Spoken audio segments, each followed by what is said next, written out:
안녕하세요. 반갑습니다. 워낙 전반부에 걸출한 훌륭하신 우리 김태우 교수님이 전체 흐름을 잘 잡아주셔가지고 제가 글쎄요 또 뭐 할 얘기가 있을까 싶은 생각이 듭니다만 약간 다른 시선이 있다면 그런 부분에 조금 주목을 하셔서 좀 봐주셨으면 좋겠다는 생각들을 합니다. 저는 뭐 경제학을 하는 사람이라 기본적으로 소위 그 뭐라 그럴까요? 그 성장 혹은 분배 혹은 뭐 이런 것들과 관련되어 있는 지수들이 아마 연결이 많이 될 겁니다. 아까 김태규 교수님도 비슷한 얘기를 했는데 조금 성글게 결론부터 말씀드리면 여러분들이 살아가야 될 이제 앞으로의 시간. 지금은 저기 먹고 사는 거에 대해서 별로 고민 안 하죠. 이제 대학 들어가 보세요. 이제 1학년 때부터 바로 고민합니다. 이건 실존의 문제거든요. 그래서 여러분들 어차피 이제 1, 2학년들 대학교 1, 2학년 해봐야 여러분들보다 약간 위에 선배들이에요. 근데 당장 이제 사회에 진입하는 거와 관련돼 있는 고민들을 많이 합니다. 그런 얘기할 때마다 제가 이제 똑같이 얘기하는 게 있어요. 이제 여러분들은 상상력을 동원하지 않으면 그리고 선배 세대, 엄빠 세대들이 살아왔던 그 삶을 만약에 그대로 따라간다면 굉장히 쉽지 않은 삶을 살 것이다. 뒤집어 얘기하면 반항할수록 그죠? 반항이라는 표현이 좀 그렇습니다만 혁신할수록 바꿀수록 여러분들에게 더 많은 기회가 있다라는 생각을 합니다. 전체적인 맥락에서는 인구 구조의 변화 굉장히 좋지 않은 느낌이에요. 그런데 저는 이것을 살짝 비틀어서 여러분들한테 굉장히 큰 기회가 되겠다라는 단어로 부제를 보시면 영어 두 개가 있죠. 패스트 팔로워라는 거하고 퍼스트 펭귄이 있습니다. 제가 패스트 팔로예요. 그리고 여러분들은 이제 퍼스트 펭귄이 돼야 됩니다. 이 둘이는 같이 못 가요. 그래서 여러분들은 과감하게 엄빠 세대와의 결별을 지금부터라도 준비를 하셔야 된다라는 말씀을 좀 드리면서 시작하도록 하겠습니다. 제가 이걸 가져온 이유는 간단합니다. 우리가 한 사회의 질서 혹은 인식 혹은 고정관념 뭐 상식 다 좋습니다. 이런 것들이 결정되는 방식이 뭘까 한번 생각 좀 해보십시오. 우리를 감싸고 있는 질서라는 거 있잖아요. 기본적으로 룰 같은 것들 예를 들이는 거죠. 뭐 어린 친구들은 어른들을 공경해야 돼. 이거 누가 만들었어요? 불편하지 않아요? 그죠? 왜 어린 사람은 나이 든 사람보다 임금이 적어야 되죠? 불편하지 않아요? 그렇잖아요. 이런 룰을 만드는 가장 중요한 맥락이 인구 구조예요. 그래서 인구 구조의 변화를 안다는 것은 우리가 여기까지 왔던 경로를 이해할 수 있고요. 쉽게 얘기하면 엄바들의 마음을 이해할 수 있고요. 앞으로 걸어가야 될 여러분들은 또 그 다음 세대와 관련된 이슈성을 또 연결하는 힌트를 또 얻을 수도 있어요. 전체적으로 그림이 이렇게 복잡한데 키워드 중심으로만 설명하면 이런 겁니다. 앞에 있는 네 개가 이게 과거예요. 쉽게 얘기하면 여러분들의 엄바들은 요걸 상식으로 알고 계신 분들이에요. 이거는 상식이 아니라 사실은 주술 같은 신화입니다. 그죠? 도시 집중. 이거는 이제 태어나면 말은 제주도로 사람은 한양으로. 그죠?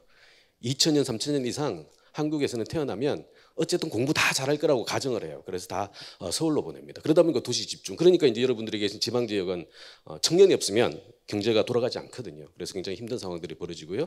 근데 지금까지는 굉장히 좋았어요. 몰려 있으면 혁신이 나옵니다. 이 클러스터 기능이에요. 조금 어려운 단어인데 사람들이 모여 있으면 그 안에서 이제 뭔가의 규모의 경제 혹은 범위의 경제 이런 것들이 발생하거든요. 그래서 늘 우리 실리콘밸리 이 뭐 산골짜기 아무것도 없는 동네에서 그게 왜 만들어졌겠어요? 사람이 모여 있다 보니까 그런 문제가 만들어지거든요. 그들과 우리는 고성장을 진행을 했죠. 그 원류에 있는 게 이제 우리 교육과 관련돼 있는 한국의 독특한 인식이죠. 여러분들 이제 교육을 받는 학생입니다만 교육도 이제 앞으로 많이 달라질 겁니다. 여러분들이 아마 달라지는 교육과 관련된 아마 첫 번째 세대가 되지 않을까라는 생각을 해요. 조금 뒤집으면 대학을 안 가도 얼마든지 행복할 수 있는 새로운 삶의 모형이 여러분들에게 이제 시작이 될 겁니다. 그죠? 하지만 우리 엄빠들은 여전히 대학을 가라고 얘기해요. 왜? 인식은 아직까지 요 네 개에 있거든. 그죠? 현실은 요 중간에 있는 이런 겁니다. 요게 아마 이제 다들 들어보셨을 거예요. 사회 시간이 많이 듣는 이런 얘기죠. 인구가 도농 간의 격차가 많이 벌어져서 힘들다. 출산율 얘기 알죠? 뒤에다 이제 다시 한번 얘기하겠습니다만, 그러니까 저성장이 됐다라는 얘기요. 그 다음에 대학과 관련돼 있는 얘기. 이제 대학은 전입 시대라 그러잖아요. 그러니까 여러분들도 아마 다들 대학을 가기 위해서 지금도 열심히 공부를 하십니다만, 글쎄요, 대학의 존재 이유가 있을까요?라는 조금 과감한 질문을 한번 던져보실 필요가 있겠다는 생각을 해요. 선배 세대들은 굉장히 옳았습니다. 이유는 인구 때문에. 근데 지금 그 인구가 바뀌었기 때문에 대학 교육이 더 이상 과거처럼 유효하진 않을 것이다. 지금 그런 신호가 많이 보이고 있어요. 하지만 여러분들은 어쩔 수 없이 길러주시는 우리 채권자들의 의향을 또 따라갈 수밖에 없겠죠. 하지만 이제 개인적으로는 잘될 생각하셔라. 왜? 여러분들이 살아갈 인생은 이런 인생들입니다. 기본적으로 인구 구조의 변화는요, 가족의 변용에서 시작됩니다. 그래서 가족이 바뀐다라는 것들. 여기 앉아 계신 우리 후학님들 다들 자연스럽게 연애하고 결혼하고 출산하고 해서 1차 가족에서 2차 가족으로 분화가 되실 거라고 믿죠. 그죠? 우리 통계를 보면요, 이 중에 그렇게 가실 분들 손에 꼽습니다. 대부분은 혼자 사실 거예요. 그래서 혼자 사는, 가족이 없음에도 불구하고 생애 전체를 굉장히 행복하게 살 수 있는 고민들을 지금부터 해주지 않으면 굉장히 곤란해집니다. 가족을 꾸릴 수 있는 것은 여러분들의 엄빠 세대가 마지막 세대예요. 저희 세대가 마지막입니다. 그런 얘기들과 관련된, 그러려면 이제 자신을 가지고 움직여야 된다는 겁니다. 자, 이건 너무 복잡한 얘기인데 간단하게 정리할게요. 한국 사회가 힘들어요. 가장 힘든 이유는 먹고 사는 게 이제 만만찮아졌어요. 그러니까 그래프가 성장이 이렇게 쭉 떨어졌습니다. 그래도 우리는 사실은 성장을 했어요. 그러니까 양수는 나옵니다. 양수는 나오면 그나마 다행이죠, 그죠? 근데 일부 국가는 마이너스까지, 여기 제로 밑에까지 떨어진 국가들도 있었어요. 이거 가깝게는 이제 일본 같은 나라가 이런 나라예요. 근데 일본이 이렇게 떨어졌던 이유가 뭐냐 할 때 많은 분들은 인구 구조의 변화를 얘기를 합니다. 뭐 잘은 모르겠어요. 여하튼 떨어진 거는 사실입니다. 최근에는 일본에 다들 여행들 많이 가신다 얘기 들었죠, 그죠? 환율도 굉장히 좋아졌고요. 그런 맥락 때문에 그런데 이게 한 30년 만에 좀 살짝 좋아진 거예요. 근데 이제 한국은 여기 들어가면 굉장히 어렵습니다. 왜냐하면 여러분들도 이제 조금 착각들을 하시는데 일본 굉장히 우습죠, 그죠? 일본 저놈들 아무것도 아닌데 왜 이렇게 개기지? 뭐 이런 거. 그거보다 하나 더 나가면 이제 중국마저도 굉장히 우습게 보는. 그러니까 전 세계에서 사실은 중국과 일본이라는 어마무시한 나라를 가장 쉽게 보는 나라가 이제 우리나라가 아닌가. 사실은 그 덕분에 여기까지 왔다는 느낌도 듭니다. 근데 중국은 모르겠는데 일본은 그렇게 보시면 안 돼요. 이제 가장 중요한 이거 첫 번째가 그러니까 일본은 엔화를 갖고 있어요. 그러니까 엔화라는 게 별거 아닌 것 같습니다만 엔화는요, 이거는 금덩어리하고 똑같아요. 기축통화라 그래서 굉장히 중요한, 누구라도 갖고 싶어하는 돈입니다. 이런 돈을 갖고 있는 국가에서 불황에 빠졌는데 30년 만에 이렇게 나왔어요. 근데 우리는 그런 통화가 아니거든요. 쉽게 얘기해서 우리나라가 이제 돈 빌릴 때 그 소위 적자 국채라는 걸 찍어야 되잖아요. 찍을 때 우리가 돈을 빌린다는 얘기는 이자를 더 줘야 된다는 얘기가 되겠죠. 일본 같은 경우 이자를 오히려 안 받아요. 마이너스로 발행을 합니다. 그래도 엔화를 갖고 싶은 사람이 많아서 그 엔화를 사요. 근데 우리나라 같은 경우에는 여기다 플러스해서 더 얹어줘야 돼요. 우리가 만약 저 밑에까지 떨어지면 요거 극복하기 굉장히 쉽지 않아요. 그래서 여러분들이 살아가야 될 시대는 우리가 경기 곡선으로 얘기한다면 딱 두 가지밖에 없습니다. 하나가 디플레. 디플레는 계속 나빠지는 현상. 소득도 안 좋고요, 물가도 낮은 상황. 그죠? 두 번째는 소득은 늘지 않는데 지출해야 될 물가는 늘어나는 거. 요거는 경제학적으로는 존재할 수가 없어요. 왜냐하면 늘 물가와 성장은 같은 흐름을 띱니다. 그죠? 같은 흐름을 떼야 되는데 이게 엇박자가 난다는 것은 굉장히 비정상적인 상황이라는 거예요. 그게 스태그플레이션이라는 건데 미안한데요. 한국은 지금 서울 수도권은 스태그에 냈어요. 그래서 스태그는 디플레는 굉장히 쉽게 나올 수 있어요. 어떻게? 돈만 풀면 돼요. 이렇게 풀어서 이자를 제로까지 만들어준데 그래도 니네 안 빌릴 거야? 안 빌리면 계속 쏠 거야? 이러면 언젠가는 돌아오거든요. 근데 스태그는 미세 조정을 해야 돼요. 물가를 살리면 성장이 안 되고요. 성장을 잡으면 물가가 안 되는 현상들. 지금 이렇게 벌어진 현상들. 그래서 우리는 일본처럼 가면 안 된다. 가려면 우리 두 가지 방법밖에 없는 것 같아요. 그래서 오늘 포인트 중에 하나입니다. 인구 오너스에 가시면 안 되고 인구 보너스로 가야 된다고 생각을 해주시고요. 이건 더 복잡하죠? 간단하게만 설명할게요. 요즘 사회 시간에 경제 배우죠. 그죠? 자, 생산의 3요소. 자본, 토지, 또 그렇지, 노동. 시대 변화에 따라 가지고 요 요소들은 조금씩 달라져요. 옛날에는 토지가 굉장히 중요했는데 요즘은 토지보다 이제 기술, 혁신 이런 단어도 많이 씁니다. 상관없어요. 제일 중요한 건 뭐냐면 여러분들은 돈을 벌려면 뭔가를 해야 돼요. 맞나요? 근데 여러분들 꿈꾸는 거는 뭔가를 안 했는데 돈을 버는 방식을 원하잖아요. 그죠? 그게 이제 앞으로의 자본주의가 여러분들하고 같이 갈 자본주의예요. 그래서 자신감을 갖고 하셔도 됩니다. 약간 외로워도요, 꿋꿋이 걸어가시면 그 인생은 여러분들의 엄빠 인생보다 더 나을 수도 있어요. 왜? 새로운 자본주의가 만들어진다면 한국이 첫 번째 후보가 될 겁니다. 이 그래프가 이걸 설명해 주고 있어요. 자, 화살을 조금 더 앞으로 돌려볼게요. 1950년 여러분들은 지구의 DNA로도 존재하지 않았던 시점이죠. 먼지도 아니었었어요. 하지만 이런 시기가 있었습니다. 전쟁이 끝났어요. 우리 성장을 해야 되겠죠. 성장을 하는, 아까 뭔가를 해야 된다 그랬어요. 뭔가를 하는 거, 이게 이제 생산의 3요소 이런 것들이에요. 생산을 하기 위해서 요소를 투입해야 됩니다. 이제 전쟁이 끝났는데 아까 토지 노동 자본 중에서 한국에 있었던 거 뭐가 있었을까요? 전쟁이 끝났으니까 일단 아기들 많이 태어나겠죠. 그죠? 그걸 우리는 베이비 부머라는 단어를 써요. 숫자가 많습니다. 한 80만, 연간 한 80만이 태어났는데 지금 현재 한 70만 초반 정도까지 살아 계세요.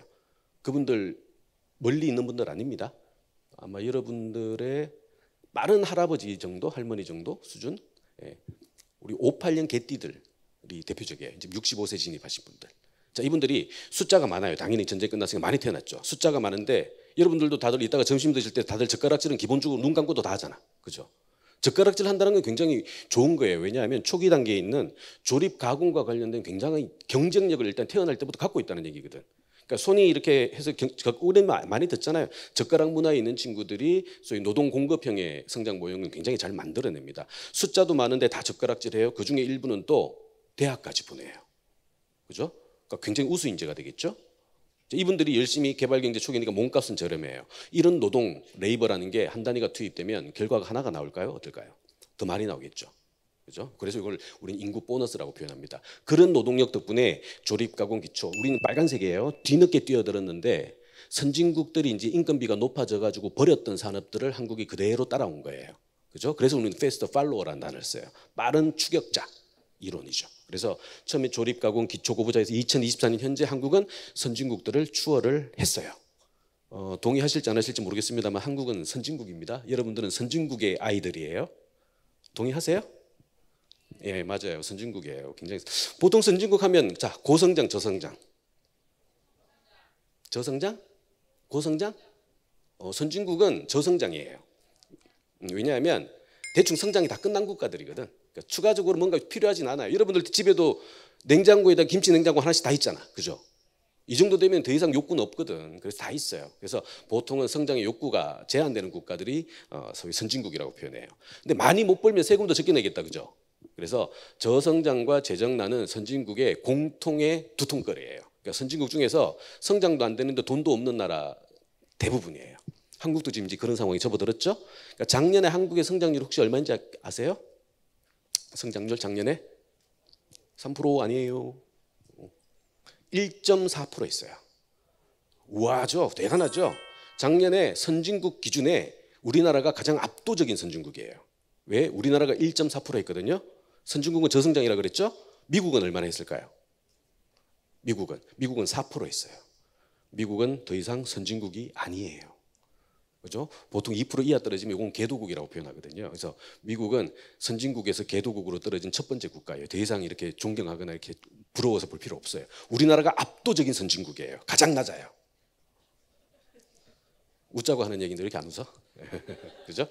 그러니까 당연히 성장이 안 되면 재정도 악화되겠죠. 그죠? 그런 상황. 근데 이 두 개를 구조적으로 악화시키는 게 인구 구조예요. 왜냐하면 우리가 인구 변화라고 생각하면 여러분들도 굉장히 악재라고 생각하죠. 왜냐하면 고정관념이 인구가 준다. 자, 생산 가능 인구가 준다. 생산 가능 인구가 줄면 당연히 소비 생산 덜 하는 거니까 그죠? 임금도 줄 거고 임금이 줄면 사는 것도 주니까 소비도 줄고 소비가 줄면 세금도 줄고 세금이 줄면 전체적인 재정도 악화되고 이런 식의 이제 악순환 때문에 인구가 줄면 생산 가능 인구부터 시작해서 소비 시장까지도 덩달아서 이제 악화되니까 한 사회의 경제 수준이 굉장히 나빠질 거야라고 보는 그 관념들이 있어요. 그럼 당연히 저성장은 더 악화되겠죠. 재정은 더 악화되겠죠. 그래서 인구 구조가 굉장히 중요해요. 근데 이 세 개 중에서 한국은 현재 보라색의 선진국을 제치고 가장 멀리 와 있어요. 요 대표적인 비교 통계가 바로 출산율 아까 얘기했죠. 작년에 출산율 얼마예요? 우리나라가 0.72가 나왔어요. 0.72. 0.7인데 선진국은 우리가 뒤따라갔던 선진국은 얼마일까요? 1.78까지 나와요. 그러니까 이게 2.1명이 되면 현행 인구가 유지야. 왜냐하면 이제 엄빠들이 결혼해가지고 자녀들 여러분들 둘 낳으면 현행 인구는 유지가 되겠죠, 그죠? 그래서 보통 둘에다가 낳은 자녀분들이 이제 또 가족을 분화할 때까지 잃어버리는 친구들이 있어서 요 0.1을 더 더해요. 더해서 2.1명이 되면 인구 유지선이라고 표현하는 이제 아까 선진국도 1.78이니까 낮다, 그죠? 근데 한국은 뒤늦게 뛰어들었는데 지금 0.7인 거예요. 지금 선진국에서 굉장히 궁금해하는 게 이거예요. 뒤따라온 우리 뒤를 따라온 니네, 우리는 그래도 1.78인데 너네는 왜 뒤따라와 놓고 지금 0.7이니? 라는 거예요. 그걸 좀 설명을 해달라고 저한테도 많이 연락을 해요. 근데 설명을 못 하겠어요. 왜죠? 아기를 안 낳는 이유, 아직까지 여러분들은 대상자는 아닙니다만 아기를 안 낳는 이유 우리가 굳이 설명을 해야 될까요? 우리 눈만 봐도 다 아는 거 아니에요? 아니 아기를 낳을 환경이어야 낫지 그걸 굳이 설명을 해야 돼? 라는 거잖아요. 우린 감각적으로 다 알고 있는 얘기예요. 근데 선진국들은 그렇지 않아요. 그래서 이 갭이 사실은 굉장히 연구 대상입니다. 자, 문제는 보통 0.7 정도 떨어지면 한 국가가 유지되지 않는 수준이라고 얘기를 해요. 이게 어마무시한 숫자입니다. 왜냐하면 0.7은 1에 가까운 숫자가 아니라 0에 가까운 숫자예요. 조금 세게 얘기하면 여러분들 30년 아닙니다. 넉넉하게 한 14, 15년 후가 되면 한국에 출산하는 아무도 없을 수도 있어요. 이 숫자로 간다면. 굉장히 쉽지 않은 숫자들을 보여주는 거죠. 그래서 지금 많은 국가들이 한국을 쫓아오고 있어요. 그래서 한국이 0.7인데도 일단 첫 번째, 국가가 안 무너졌어. 원래 무너져야 되는데, 그죠? 안 무너졌어. 일단 굉장히 이상한 국가야, 그죠? 두 번째, 니네가 만약에 이 0.7인데도 안 무너지기는커녕 더 좋은 모델을 만들어내면 자기네들도 뒤따라가겠다는 거예요. 아까 김태호 교수님도 얘기했죠. 전 세계 인구가 줄고 있다고. 유엔이 지금 자꾸 옛날 얘기가 하고 있는데 인구는 늘지 않아요. 지금 줄고 있어요. 그 얘기는 아까 얘기한 EU나 OECD 선진국들도 1.78이라 그랬죠. 시간이 지나면 얘네들도 0.7이 될 거라는 걸 알아요. 그러니까 같은 선진국에 있는 한국이 저 먼치가 있으니까 요 사회만 잘 분석하면, 즉 테스트 베드만 잘 보면 자기네들이 만약에 우리가 무너지면 요 길만 안 따라가면 되겠죠. 그죠? 우리는 지금 막 마치 인큐베이팅 안에 있는 굉장한 선택지에 놓여 있다. 잘 되면 그걸 따라가면 되는 구조. 이런 구조에서 제가 궁극적인 바람직한 삶은 아마 여러분들하고 같이 가야 될 삶은 지속 가능한 새로운 자본주의 모형들이 아마 만들어질 것이다. 여러분들이 만들어야 돼요. 만들 준비는 다 끝났습니다. 제가 보기엔 충분히 가능해요. 그렇다면 아까 얘기했죠? 아무 짓도 안 했는데 막 월급이 늘어나고, 그죠? 일 안 해도 잘 먹고 사는 유토피아죠. 그런 삶을 꿈꾸는 거 아니에요, 다들? 예, 그런 삶이 펼쳐질 수도 있습니다. 그 틴트를 얻어가셨으면 좋겠어요. 이런 얘기가 있습니다. 제가 이제 숫자를 가져온 이유는 이게 얼마나 빨리 줄었나를 좀 보여드리고 싶어요. 앞에 있는 숫자가 이게 역대 최고치. 저 뒤에 두 개가 최근 1년 동안의 변화량. 6.5명. 6.5명. 여러분들 핸드폰 다 가지고 계시죠? 수업 시간에 핸드폰 쓰지 말라는 게 학교의 공식 룰이죠. 저는 쓰라 그럴게요. 자, 핸드폰을 드세요. 그리고 구글 들어가셔서 검색을 합니다. 가족 치세요. 그리고 이미지로만 검색 결과를 보세요. 가족입니다. 가족. 어떤 그림이 나오죠? 일단 머리 숫자 몇 개? 4개. 4개. 4명. 죄송합니다. 4명. 성별로 따지면 바람직한 거는, 그죠? 엄빠, 그다음에 딸, 아들. 그죠? 이걸 4인 가족이라 그래요. 옛날에는 이 4인 가족을 어마무시한 수식어를 썼습니다. 무려 정상 가족이라는 표현을 썼어요. 여러분들이 정상 가족이신 분 한번 손 들어볼까요? 다들 다 먹고 사는데 문제가 없나 봐요. 굉장히 좋네요. 자, 지금 현재 이 4인 가족이 가족 패턴 중에서 몇 %나 차지할까요? 그러니까 1인부터 2, 3, 4, 5, 6 있을 거 아니에요? 이 중에서 4인 가족이 전체 가족 유형 중에서 몇 %나 차지할까요? 40%? 50%? 20? 30? 저는 그렇게 만만한 질문은 하지 않습니다. 상상력을 좀 동원하세요. 70? 70은 당군 시대도 어렸던 숫자일 것 같은데. 10% 정도 수준입니다. 그래서 제가 구글을 보라고 한 이유가 뭐냐면 시대가 이렇게 바뀌었는데 구글이 공부를 안 해요. 지금 가족 치면 4인 가족이 나와요. 자, 정리하겠습니다. 지금 여러분들이 살고 있는 한국 사회의 가장 중요한 질서가 4인 가족이 가장 좋은 방식으로 설계가 되어 있어요. 이거는 1960년, 70년대 실제 정상 가족이 많았던 시절에 만들었던 제도를 여전히 수정하지 않고 계속 유지를 하고 있기 때문에 이 유지를 할 때 아까 얘기한 엄빠를 포함한 위의 세대가 가장 해피해요. 국민연금 생각하시면 돼요. 그죠? 국민연금 유지하면 어떻게 되죠? 낼 사람이 많아야 되잖아요. 적어도 둘은 돼야 되거든. 근데 이게 하나가 돼버리면 유지가 안 되는 거예요. 그런 식의 맥락들이 있는 거죠. 자, 이런 상황에서 출산율이 6.5명이다. 이건 어떤 의미일까요? 자, 2명이서 엄빠가 있을 거고 6명이 나왔다, 그죠? 6명이 나왔으면 또 이때는 그러니까 50년대 후반 사람들이라 대개 다 결혼해요. 그러면 우리 가계도 생각하시면 돼요. 가계도 알죠? 예, 둘 자기 밑에서 6명. 근데 이제 대충 다 결혼하면 또 바깥에서 다들 데리고 오죠? 가계도를 그리면 둘 밑에 몇 명? 12명이 나와요. 12명. 12명이 낳는 시점의 친구들이 1980년대생 가까이 나오거든요. 여기는 또 2.1명을 하향 돌파해요. 한 2명 정도 나온다 칠게요. 그러면 2명에서 12명이 낳는데 여기서 2명이 나와서 결혼까지 하면 여기 몇 명? 그렇죠. 12이 24가 되죠. 둘이 12가 되고 출산율이 둘로 줄었음에도 불구하고 24가 나와요. 그래서 우리 패밀리 트리, 가계도라는 건 늘상 이런 식의 그림을 보이거든요. 이거의 핵심이 뭐냐면 국민연금 구조와 똑같아요. 즉 24명, 48명이 보험료를 내고 위에 있는 2명을 먹여 살리는 구조. 이게 한국의 복지체제의 핵심이에요. 그런데 지금 현실이 어떻죠? 0.7이죠. 0.7은 어떻습니까? 엄빠가 계시는데 엄빠 밑에서 하나가 안 나오죠. 그죠? 옆집을 데리고 와야 돼요. 그럼 4명인데 하나가 나와요. 요 밑에 가면 없어요. 여러분들이 만들 출산율은 이런 숫자예요. 그래서 결혼해라, 오히려 결혼해라라고 만약 엄빠가 말씀하시면 진지하게 고민하셔야 됩니다. 진짜 엄빠가 맞는지. 그죠? 농담이에요. 그만큼 사실은 변형된 형태. 아까 제가 4인 가족을 얘기했습니다만, 그럼 가장 많은 가족은 뭘까요? 가장 많은 유형. 몇 퍼센트? 이제 막 지르는구나, 50. 예. 예. 얼마 전에 이제 발표가 됐습니다. 또 해서 평균이 44% 정도 나와요. 서울은 거의 50% 가까이 나옵니다. 그래서 앞으로 가족 치면, 구글이 제대로 공부를 했다면, 가족을 치면 50대 아저씨가 김밥 천국에서 혼자 라면 먹는 거, 이게 가족이에요. 이게 의미하잖아요. 그죠? 자, 이제 1년의 변화량이 0.78에서 0.7이라는 얘기는 0.06을 잃었다. 그죠?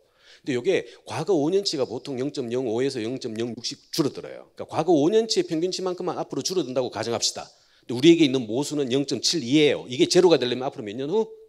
한 14년? 15년? 지금 여러분들 몇 살? 17, 16, 뭐 이렇죠? 그러면 30 되기 전에 여러분들이 안 낳으시면 한국의 아기는 없어요. 기계적으로. 하지만 반드시 또 이 중에 또 배신자가 생길 거 아니에요. 제로로 다들 약속하고 안 나와야 되는데 반드시 한두 명 또 아기를 낳거든.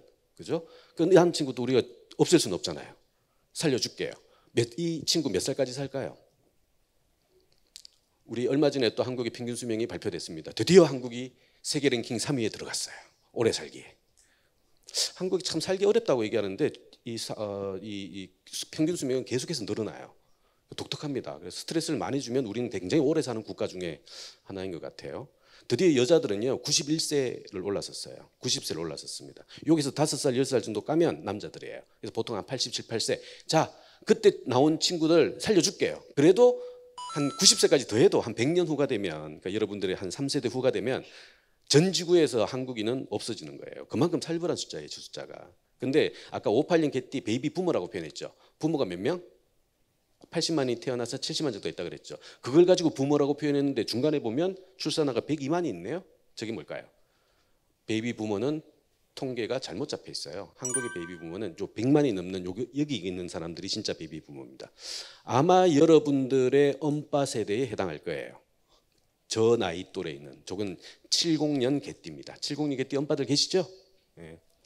저희 둘째도 여러분들 나이니까 아마 비슷할 것 같습니다. 70년 개띠가 102만, 71년 돼지띠가 102만에서 약간 적어요. 한 해 평균 100만 태어난 딱 2개 년도.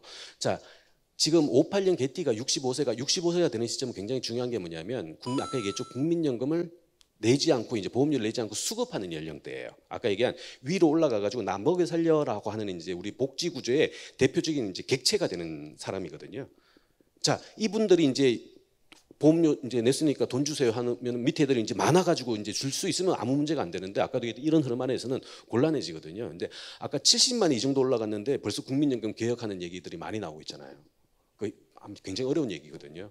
근데 이 100만이 10년 후가 되면 이제 65세 진입해요. 아까 586 개띠는요 연금을 낼 때 다 안 내신 분들이 많아요. 왜냐하면 경제 초기에 보험이 막 없을 때 들어가신 분들이 많아가지고, 그래서 저연금자다, 이제 무연금자다 이런 표현을 많이 하거든요. 그러니까 워낙 이제 노후 복지에 돈이 없으니까 기초연금이란 걸 새로 만들어가지고 얹어서 쓸 정도로까지 노후 빈곤에 굉장히 중요한 측면이 있었거든요. 근데 70년 개띠들은요 보통 만액 조건이라 그래서 보험료 다 갖췄어요. 많이 낸 사람은 한 40년도 냅니다. 근데 이게 소득 비례형이라 가지고 소득이 많으면 많이 떼가거든. 그죠? 또 그중에 여러분들이 부모님도 생각하시면 맞벌이 많죠. 맞벌이에요. 그렇다면 두 분이겠죠, 한 집안에. 근데 이분들은 보통 받아가시는 게 추정하면 적게 받아가도 한 2, 300만 원 받아가요. 그때 이제 내셔야 될 분들이 20만 대예요. 보통 우리 국민연금만 해도 한 9% 정도 내거든요. 10% 치고 300만 원 월급 받는 저 밑에 세대가 10%를 떼면 30만 원이죠. 요거 10명 모으면 이제 여러분들 엄빠 세대 한 집에 국민연금을 줘요. 여러분들 같은 10명 모으면 이게 유지가 되겠어요? 유지 안 되죠. 그래서 굉장히 어려운 과제가 있어요. 이 과제를 어떻게 풀어낼 거냐, 그게 굉장히 중요합니다. 마지막 세 번째가, 자, 한국은 이제 재미난 거예요. 아까 제가 가족의 변형에서 인구가 바뀌었다는 걸 많이 확인할 수 있다고 표현을 했어요. 근데 한국에서 가족을 구성하는 일반적인 패턴, 그러니까 우리의 패턴입니다. 다른 나라에서는 이걸 비상식이라고 표현해요. 근데 우리나라는 상식에 가까운 얘기입니다. 반드시 결혼을 해야 아기가 나와요. 우리나라는. 어때요? 동의됩니까? 지금 현재는 결혼을 해야 아기가 나와요. 그래서 혼인율은 출산율을 판단할 수 있는 대표적인 선행 지수예요. 그래서 혼인이 늘어나면 시차를 가지고 아기들이 많이 나옵니다. 그죠? 그러니까 뒤집어 얘기하면 혼인을 안 했는데, 법적으로 결혼을 안 했는데 아기를 낳는 경우는 거의 없어요. 거의 없습니다. 이제 이런 도발적인 젊은 친구들, 여러분 선배들이죠. 막 생겨나기 시작해서 한국에서도 여기 많이 늘어나고 시작했어요. 이걸 이제 혼외자라고 표현합니다. 주변에서 아마 동거한다 이런 얘기 많이 듣죠, 그죠? 동거해서 법적 결혼 부부가 아닌데 아기를 낳는 경우가 100명 중에 지금 2배 이상 늘어나서 4명 가까이 나와요. 맞나요? 어떤가요? 이게 왜 중요하냐면 앞으로 여러분들이 살아가는 가족 패턴, 가족 구성의 패턴, 분화의 패턴은 이 구조를 따라갈 수밖에 없거든요. 그래서 굉장히 이게 표준으로 바뀔 거예요. 쉽게 얘기하면 결혼을 하지 않았는데 가족을 구성하는 방식들도 굉장히 주변에서 많이 볼 수밖에 없다는 거예요. 자, 4%. 그렇다면 다른 나라는 보통 가족을 구성할 때, 분화할 때 어떻게 할까요? 라는 거. 자, 똑같은 기준. EU는 요 비율이 얼마나 될까요? 혼외자 비율이. EU. 이게 무려 40%가 넘어요. 그러니까 EU는 절반 가까이가 결혼하지 않고 같이 살면서, 그렇죠? 원래 결혼이라는 건 남녀가 연애 오래 하면 같은 집에 같이 오래 있고 싶거든, 그죠? 오래 있고 싶어요. 오래 있고 싶으면 그 나중에 경험해 보세요. 오래 있고 싶으면 결국 이제 두 집 중에 편리한 집으로 짐을 싸들고 들어가요. 그러면 이제 아기가 나오겠죠, 당연히. 그 아기로 나오면 그냥 신고만 하면 끝이에요. 이게 가족이에요. 다른 나라는. 아까 EU 같은 경우 보편적으로. 근데 우리나라는 어마무시하게 이렇게 한 공간에 사람들 불러 모아놓고 이렇게 다 인정도 받고 허락도 받고 또 부조도 받고 밥도 주고 막 이걸 해야 되잖아요, 그죠? 그보다 더 큰 거. 특히나 우리 남성 전업, 여성 가사 모델이 많이 깨졌고 거의 없음에도 불구하고 여전히 그걸 갖고 있는 우리 위의 세대들은 여전히 이런 얘기를 많이 합니다. 그래? 그러면 뭐 먹고 살 건데? 그러니까 직업이 뭔데? 두 번째, 그럼 집. 서울의 집값 되게 비싸요. 집은 이렇게 얘기하면 엄마 아빠가 안 도와주면 자기네들이 할 수가 있는 수준이 안 되는 거예요. 그거를 똑똑한 친구들은 알고 있거든요. 그러면 그 허들을 못 넘어요. 그러면 결혼이 잘 안 돼요. 그래서 굉장히 어려울 거라고 봤는데 여기 보면 숫자 중에서 나머지는 다 줄었는데 혼인은 그죠? 22년, 23년 약간 똑같죠? 사실은 조금 늘었어요. 그 밑에 단위까지 가면. 최근에 이제 뉴스 보면 이런 얘기가 무색할 정도로까지 반론의 기사가 나오고 있습니다. 드디어 한국이 저출산 정책에 과실을 보기 시작했어요라는 거예요. 왜? 지난달, 지지난달 출산율이 살짝 늘어났거든. 살짝 늘어났어요. 그래서 드디어 이제 위에 계신 분들이 정책의 효과를 보고 있다. 이대로 가면 한국은 다시 인구가 늘 거야라고 하고 있습니다. 가능할까요? 아닙니다. 왜냐하면 이 혼인은 사실은 19만이 되는 게 아니고요. 19만이 한 30만 건 될 거라고 추정을 했어요. 2023년에. 근데 19만이 됐다는 건 오히려 더 줄었습니다. 이 이유가 뭐냐면 지금 여기 앉아 계셔서 우리 분들 보면 그래도 마스크 하신 분이 저기 한 분 계시네. 2분 정도 계시는구나. 우리 마스크 언제 벗을게요? 기억도 안 나죠? 기억도 안 나죠? 우리 작년 3월부로 벗었어요. 3월 이전에는 다 마스크 썼습니다. 그 기간이 무려 4년이에요. 그리고 잘 생각하시면 여러분들은 상관없는데 옛날에는 식당 들어갈 때도 한 명은 가능, 2명도 앞에 이거 벽 치거나 한 4명 정도 가면 둘둘 찢어져서 앉는 경우, 급식 때도 그런 거 있지 않습니까?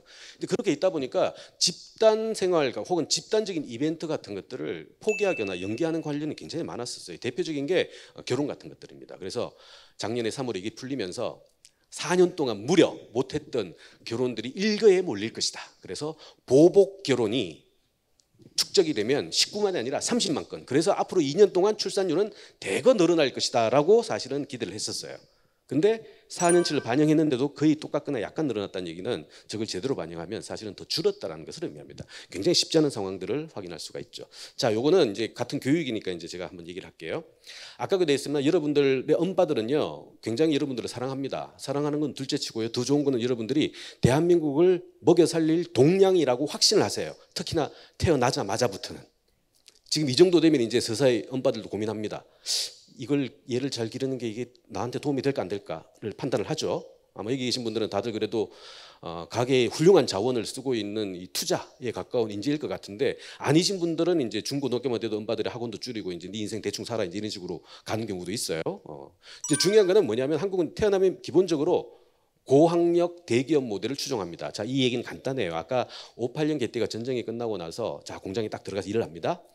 자, 70만이 딱 들어가서 열심히 했어요. 근데 똑같은 일을 하는데 여기 옆에 있는 사람은 나랑 똑같은 사람인데 나는 대학을 안 나왔어요. 근데 여기는 대학을 나왔어요.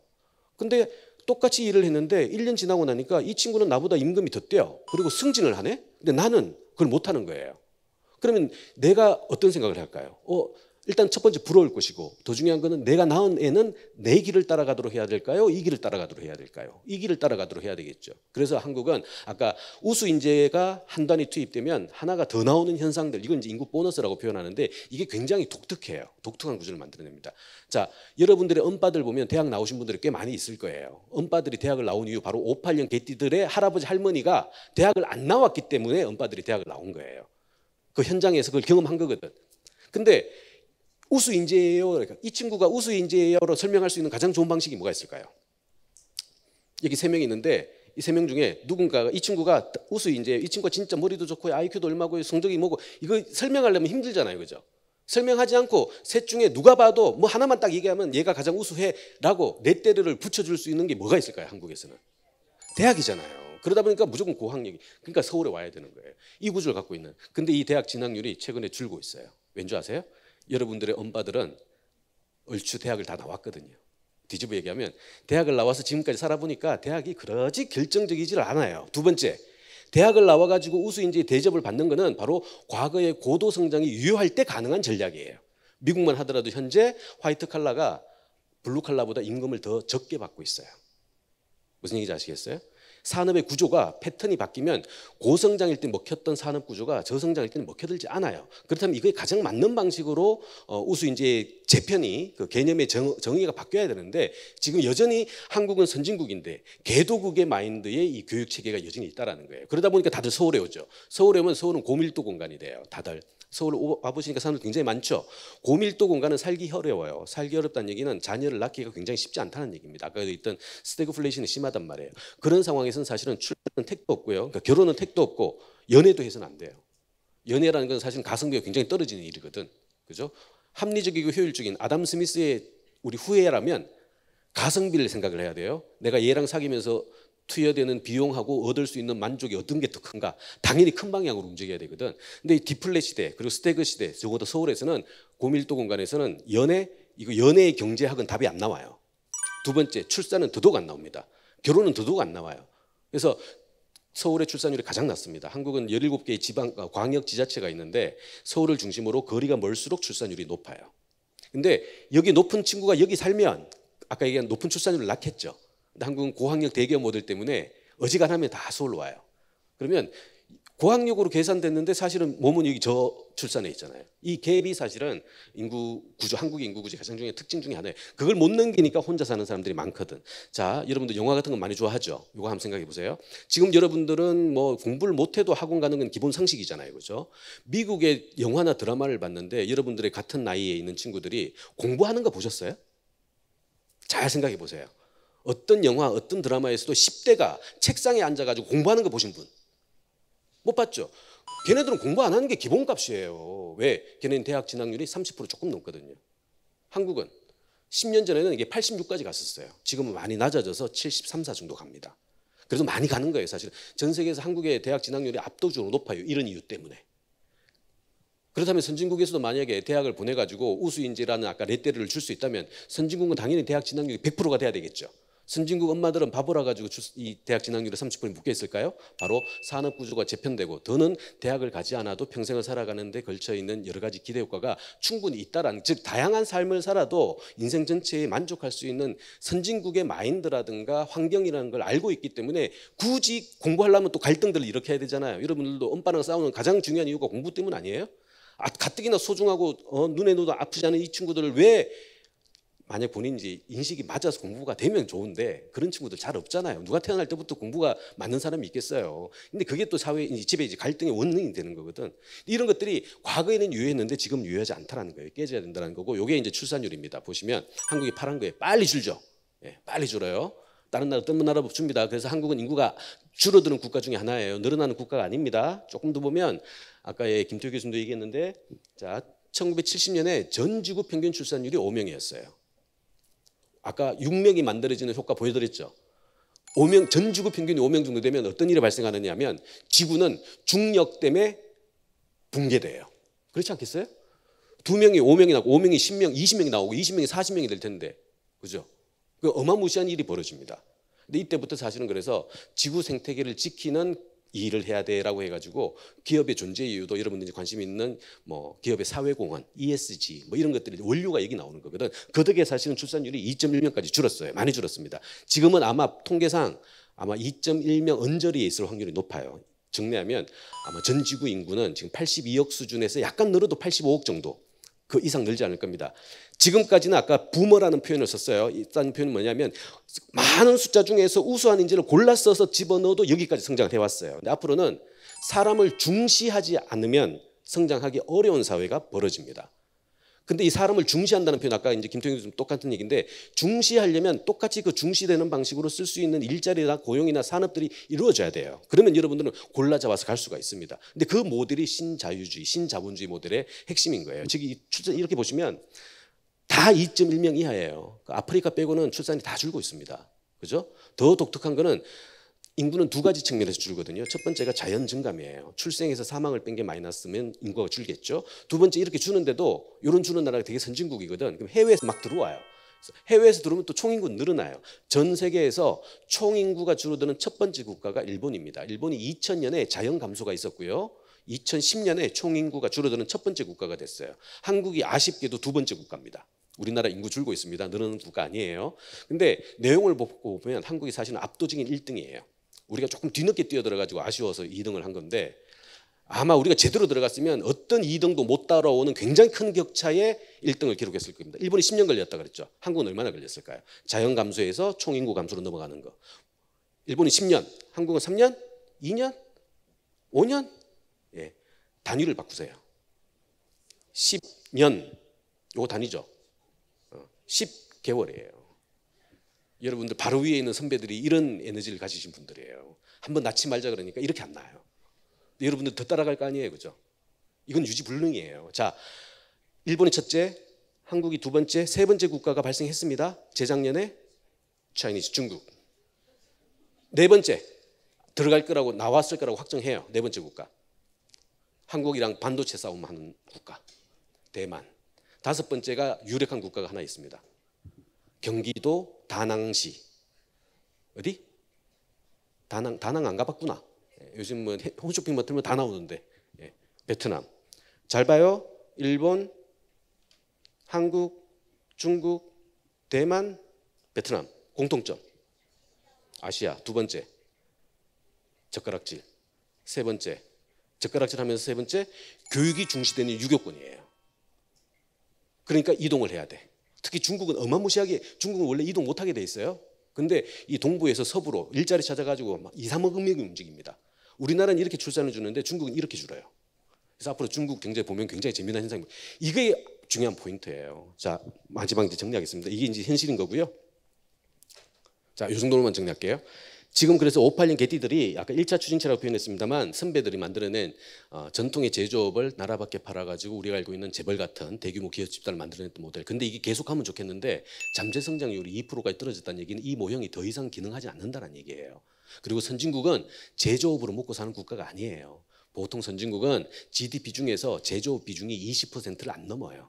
근데 제조업 가지고 먹었던 국가들 중에 대표적인 국가가 독일, 그 다음에 일본, 그 뒤를 따라갔던 한국이거든. 근데 독일과 일본이 여기 보면 전체 비중이 한 21%, 2% 이것도 사실 많다고 얘기해요. 어떤 선진국인데 제조업의 근육 가지고 먹고 사네? 굉장히 이상한 일이거든. 보통 80%는 서비스예요. 금융을 포함한 서비스 이런 거거든요. 그래서 한국 같은 경우 여기 비율 얼마? 28%예요. 그래서 여전히 셉니다. 그래서 바로 이렇게 전환되지는 못해요. 여러분들이 살아가야 될 한국 사회의 미래는요, 바로 서비스입니다. 그리고 내수예요. 유니콘. 이건 인구 구조와 정확히 중첩되는 새로운 성장 동력입니다. 이 파트와 관련되어 있는 고민들을 하시는 게 굉장히 중요하다는 생각이 들고요. 요거 하나만 가지고 정리를 할게요. 자, 여러분들이 살아가야 할 질은요, 핵심 하나입니다. 엄빠들이 만들어 놓은 기존 질서에 일단 의심하셔야 돼요. 지금 그 중간에 껴 있는 우리들이 그 조정 작업하려고 많이 하고 있습니다. 하고 있는데 위도 신경 써야 되고 밑도 신경 써야 돼서 굉장히 쉽지 않아요. 하지만 이렇게 바뀔 수밖에 없습니다. 안 바뀌면 여러분들이 우리의 뒤를 안 따라올 거거든요. 안 따라오면 우리도 사실 고달파요. 그래서 당연히 따라오게 해야 됩니다. 그러려면 과거에 만들어진 질서가 진실이 아닐 수도 있다라고 접근하는 게 가장 중요해요. 대표적인 게 바로 60세가 되면 그만둬야 된다는 얘기예요. 정년제도라는 거예요. 전 세계에서 정년제도가 있는 나라 별로 없어요. 거의 없습니다, 사실은. 근데 우리나라는 60세 지금 뭐 61세까지도 있습니다만 60세가 정년의 핵심이거든요. 이유는 왜일까요? 왜냐하면 옛날에 60세 만들었을 때는 실제 평균 수명이 63, 4 되면 죽었어요. 그러니까 그때까지 그만두고 3, 4년 정도 이제 아까 얘기한 위에 피부양 육아돼서 먹고 이제 살면 대충 끝나는 거죠. 대신 밑에는 또 어마무시한 숫자의 사람들이 있어요. 그러니까 일자리를 나눠줘야 되는 거야. 이런 거죠. 근데 지금 어떻게 됐다고 했어요? 100만이 위로 올라가고 20만이 들어가는 시점이에요. 그런데 60세에 그만두라는 얘기는 굉장히 좋지 않은 얘기가 만들어. 그래서 이게 국민연금 얘기가 나오는데 저는 여러분들, 우리 사랑스러운 여러분들이 살아가는 미래에서는 연금 따위는 필요 없는 사회를 만들어야 돼요. 연금이 왜 필요할까요? 보험이 왜 필요할까요? 적자 구간을 염려해서 흑자 구간 때 쌓아두는 구조거든요. 이게 연금이나 보험의 특징이에요. 그래서 보통 20살부터 60살까지 열심히 일해서 보험료를 내죠. 쌓았어요. 쌓아가지고 60 이후에 적자가 발생하는 시점에 그걸 받아 쓰는 구조거든요. 이게 선배 세대들이 만든 굉장히 중요한 사회를 유지하는 세대 부조형의 질서의 핵심이에요. 이게 유지되기 하기 위해서 조세제도와 복지제도와 행정제도와 교육제도가 같이 다 연결이 돼 있거든. 근데 지금 이게 아까 얘기한 여성들은 91세까지 살아야 되는데 60세 그만두면 30년 어떻게 살 거예요? 못 살잖아요. 근데 이 30년이 그러니까 뒷방에 있는 퇴물로 된다라고 생각을 하니까 많은 분들이 인구 감소가 안 좋은 거라고 보는 거예요. 근데 이 문제 여러분들은 국민연금 아직 내지도 않았지만 어떻게 뭐 빼가 그렇다고 못 패합니다. 내긴 내야 돼요. 안 내는 수는 저기 나라 밖에 나가는 수밖에 없어요. 받을 수 있을까요? 어떨까요? 예, 못 받아요. 예. 저는 받고 안 받고의 문제가 아니라 연금이 필요 없는 여러분들의 노후, 여러분들의 인생을 제가 펼쳐드릴게요. 이거 간단해요. 그래서 이게 상식을 깨는 게 별거 아닌데 그만큼 어렵다는 겁니다. 자, 이 문제 깨는 딱 하나의 방식이 있습니다. 가장 유력한 방식, 가장 쉬운 방식이에요. 생산 가능 인구를 자르는 15세부터 64세 그 중간에 있는 사람들을 우리는 굉장히 중시했어요. 인구의 핵심이다 보니까. 그죠? 자, 근데 아까 얘기했죠. 역방향이 됐다고. 연금 따위 필요 없는 삶, 바로 64세에 있는 저 바를 위로 올려버리면 돼요. 여성들 같은 경우에는 90세까지 올리면 됩니다. 근로의 의지와 능력이 있는데 특정한 연령이 됐다는 이유만으로 우리는 지금까지 사람들을 퇴장시켰어요. 근데 이게 퇴장시킨 게 그 밑에 세대에 뭔가 숨통을 열어주는 방식이라면 그래도 좋아요. 근데 열어주는 게 아니라 아까도 얘기했으나 더 많은 돈을 이 사람들이 복지의 대상으로 받아가는 구조예요. 그렇다면 이분들이 복지의 대상이 아니라 보험금을 내는 생산 가능 인구의 주체로 바뀐다면 이거는 사회 전체적으로 굉장히 좋은 현상들이 벌어지거든요. 이렇게 되면 여러분들이 불만이에요. 아니, 가뜩이나 저 60세, 65세 돈도 많이 받는데 저 사람 더 오래 일하면 그럼 일자리 가뜩이나 줄어드는 거 아니야? 라는 맥락들이죠. 그래서 똑같은 거예요. 왜 나이 어리신 분이 나이 많으신 보다 임금이 적어야 되죠? 요것도 60, 70대 만든 맥락이에요. 숙련이 적으니까 적게 받아가도 돼라고 생각을 하는 거죠. 굉장히 도발적인 임금 체계예요. 전 세계에서 이런 임금 체계 갖고 있는 나라 별로 없어요. 거의 없습니다. 한국 정도, 일본 정도 이 정도밖에 없어요. 다른 나라의 임금 격차는 딱 하나 있습니다. 뭘까요? 진짜 일 잘하면 더 줘요. 일 못하면 못 줍니다. 이 나이 차이 상관없어요. 성별 차이 상관없고요. 학력 차이 상관없고 색깔 차이 상관없습니다. 근데 우리나라는 딱 하나, 연령 때문에 임금이 늘어나는 구조. 그러다 보니까 60세 정도 되면 임금이 굉장히 높아요. 기업 입장에서는 이 사람들 계속 30년 더 데리고 가라고? 안 데리고 가지. 당연히 임금이 비싼데. 그죠? 근데 이걸 똑같이 만약에 아까 얘기한 것처럼 성별인가 나이 때문에 임금이 다르다는 구조를 만들어주면, 즉 젊은 친구들도 일 열심히 하면 월급 더 주는 거예요. 나이 드신 분들 일 못하면 월급 깎는 거죠. 이런 소위 연령 중립적이고 중도적인 임금 체계를 만들어주면 이 구조는 금방 깰 수 있어요. 이런 식으로 생각을 한다면, 근데 이게 아까도 했다시피 이 구조 위에도 다 알고 있습니다. 저도 포함해서 윗세대들이 다 알고 있어요. 근데 지금 이거 괜히 간보고 있어요. 왜?